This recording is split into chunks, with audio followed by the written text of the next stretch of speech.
shots.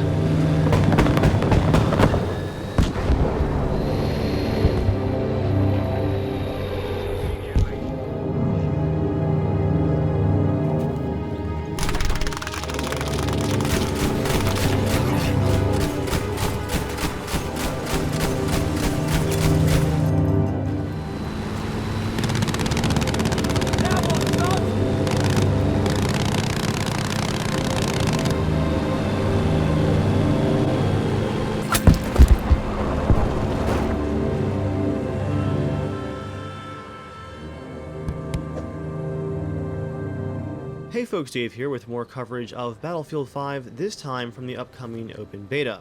I got 2 days early access through the Game Changer program, and the first thing that I wanted to do was to take a closer look at the changes to the aircraft in the game. I've been tracking the aircraft in Battlefield 5 ever since the original EA play build, and because I've always loved flying the planes in the Battlefield series, this is a part of the gameplay that I really want DICE to get correct. And of course, it's a pretty complicated issue because there were some balance problems with the planes in Battlefield 1, but looking at the patch notes for the open beta, which again you guys can try for yourself on September 6th once the early access period is over, DICE is looking for feedback and they are making frequent changes to just about everything in the game. And on paper, the changes did look really good. The notes say, the feedback we got from the closed alpha was that the air combat felt somewhat detached from the ground, so we've done some improvements to help make the air vehicles more versatile for various combat scenarios. Here's what those individual changes include. Machine guns and cannons, both for airplanes, have significantly increased damage. This should make airplanes more effective at strafing infantry, as well as making the overall dogfighting dynamics more decisive. A good ambush could decide a dogfight because of the increase to the cannon and machine gun damage here. Additionally, like everyone's been begging for, airplane speeds have been increased overall across the board. For the one map here in the beta that does have the planes, DICE has increased the flight ceiling, and additionally, all bombs have had their effective damage and their radius both increased. The heavier bombs, the 500 pounders, are now much more powerful as well. They're also working to help correct the slight imbalance from removing the Dorito spotting from the game as a whole. Everyone's wanted the removal of that Dorito spotting ever since Battlefield 3. The ground combat with the infantry is so much better when you're not shooting at triangles, but you're actually having to visually spot other players. But that does make it very difficult for aircraft to spot things because, you know, your screen can only have so much resolution. You've got pop-in as level of detail models are loaded in as you make your bombing runs. There's a little bit of hitching in beta, so DICE has been working on a spotting system from the aircraft where when your crosshairs are actually over an enemy soldier or enemy vehicle, there's kind of like a slight echo spot. It's not that floating Dorito where you just shoot below it to get a free kill, but it's just that slight echo to show you that yes, the movement that you saw, that soldier running across a field or from cover to cover, that is actually a target, just to help you focus in your fire. The planes have also had a onboard spotting equipment upgrade added to their upgrade trees. And finally, the Stuka B variant has had its engine torque increased and its drag coefficient lowered so that it's not quite just floating in the air constantly. That thing acted more like a helicopter than a plane in the closed alpha. So with all the changes on paper looking so good, how do the actual changes work in-game in the open beta? Well, I've got to say guys, overall it's a bit disappointing because I had really high hopes after reading all of that. But let me start off with the good points. The bombs are finally bombs. You only get one of these on your limited ammo supply for the planes per reload still. So they finally can do their job and actually get a couple of kills. It's still very difficult to get solid vehicle damage with those initial smaller bombs that you get for both the German and British bombers, but those are just the initial unlocks, and I think those 500-pound bombs, once I unlock them, might be better at getting those vehicle hits. But the good news is the bomb use against infantry feels fantastic. If you catch a soldier out in the open, you can get basically a guaranteed kill as you drop those bombs. And yes, finally, there are bomb sites in game, although you guys are going to notice in the footage there in the background that I barely ever use the bomb sites in the bomber because I'm so used to just eyeing it in third person, because both of the closed alphas didn't have those bomb sites at all, and I just got used to it.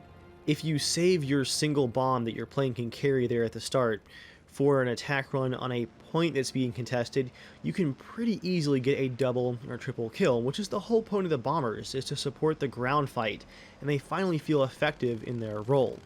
Additionally, the changes to the machine guns and cannons for the fighters does feel fantastic. You can finally get a single infantry kill, maybe even two if you spot a squad moving with the fighters. Now, of course, the primary purpose of the fighters is not air-to-ground combat, but even if you spotted a target in the closed alpha and got hit markers, you just got an insane amount of hit markers and no kill. Here, at least, the damage matches the effort you're putting into it. If you can fly the plane, spot a target, dive on the target and the fighter, and you actually get a couple hit markers, you're going to get the kill that you've earned. You don't have the scenario we had in Battlefield 1 where you have an attack plane with a massive magazine of splash damage cannon fire where you can get 10, 12, 13 kills per run.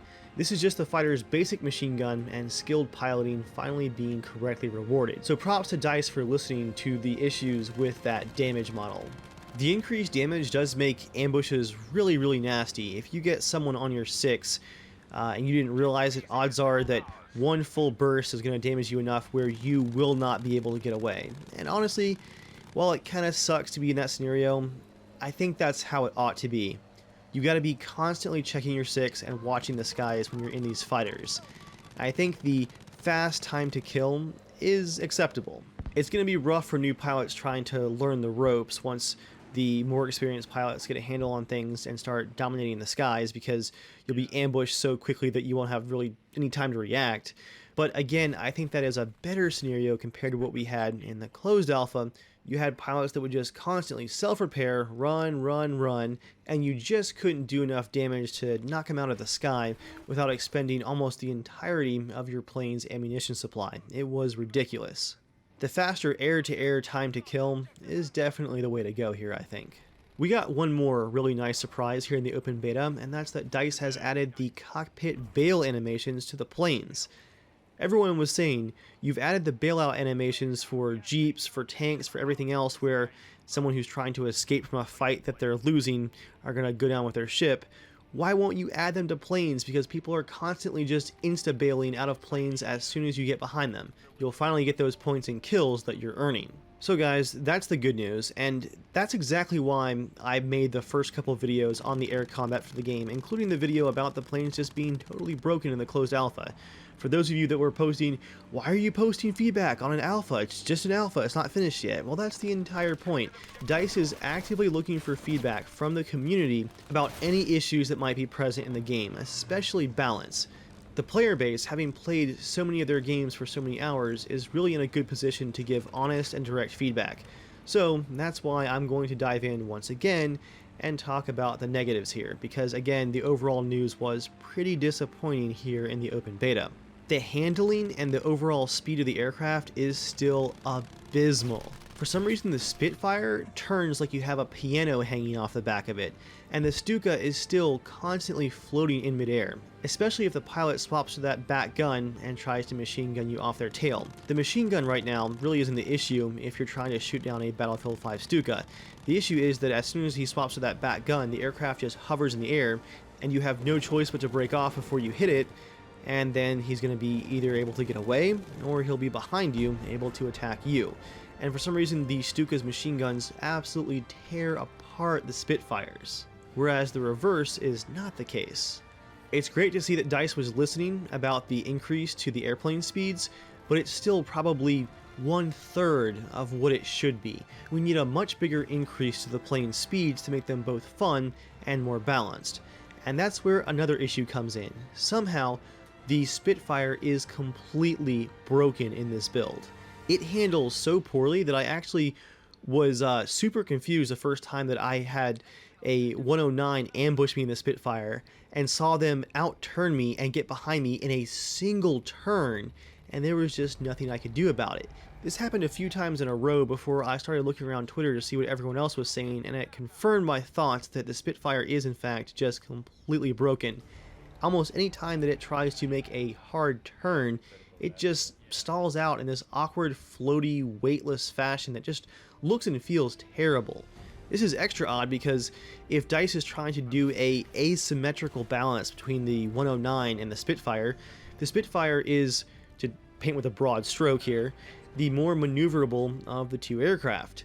In theory, the Spitfire should be able to outturn the 109 in most scenarios. Again guys, this is just speaking in general terms as far as balance goes for a Battlefield game. If they are going for that not quite exact copy-paste fighter plane settings, something has gone very, very wrong. I was finally able to confirm this when I hopped into a 109 myself and found that no Spitfire could escape me, and usually it would take just one loop, maybe two, to get behind them and then machine gun them in just one long burst. Just for fun, I even followed a Spitfire around for a while before AA took it down, and it was just ridiculously easy to stay on its tail. The flat movements that I could do in the 109 were just insane. It felt like I was just taking my hand and moving the plane around the screen. It was so agile. Honestly guys, I'd like all of the planes to have similar agility in Battlefield 5 to the 109 in the current state of the beta. But it feels like they've adjusted the speed and handling of the 109 and completely left the Spitfire's mechanics back in the closed alpha settings.